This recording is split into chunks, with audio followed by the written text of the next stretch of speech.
Сотрудники «Чистого мира», как и положено перед началом дезинфекции, экипируют себя в специальные костюмы, надевают медицинские маски, халаты и перчатки. После уже готовят растворы для обработки подъездов. Помогать дезинфикаторам будут две смеси для перил и полов. Жидкости в принципе идентичны по составу. В том и другом имеется хлорка. Вот только в растворе для поручней она более безвредна для ткани человека. Как только борцы с инфекцией приготовились к работе, им осталось накачать давление в камере распылителя. В основном дверные ручки, перила обязательно.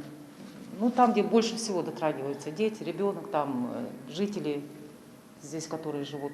Ну и, естественно, стены.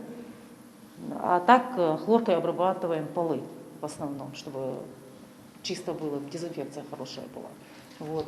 Всего им сегодня придется обработать 7 подъездов по 7 этажей на каждом. О дезинфекции жители предупредили заранее, вывесив листы с памяткой, в связи с чем большинство из них осталось дома. Карантин карантином, а вот есть и те граждане, которые игнорируют правила самоизоляции, причем выпускают своих детей на игровые площадки. Понимая, что люди будут нарушать безопасность, «Чистый мир» проводит обработку и в зонах отдыха. Впрочем, все они были довольны работой вирусных крушителей.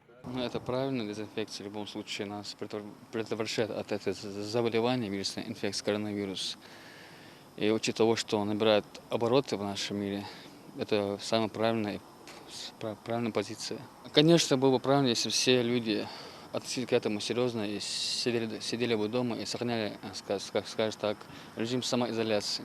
«Чистый мир» включил в свою программу дезинфекцию всех домов, которые находятся у них на балансе. В график работ во время карантина добавилась ежедневная обработка первых этажей. Это самая посещаемая всеми жителями зона, а полностью подъезды чистятся 2 раза в неделю. Районы у нас охвачены все, то есть у нас охвачен весь Магаз, это 116 домов, которые мы обслуживаем. И охвачен район Юбилейный, 105-й массив города Назрани, это 11 домов. Это все те дома, которые мы выиграли по конкурсу, то есть которым мы управляем. Эти работы «Чистый мир» проводит уже неделю, и до конца карантина они не собираются останавливаться. Они призывают жителей проявлять сознательность и в период дезинфекции особенно воздержаться от выхода на улицу. Подобные мероприятия помогут бороться с вирусом, лишив его всех способов распространения. Идрис Ижиев, Адам Гулоев, Хамзат Халухоев, Новости 24.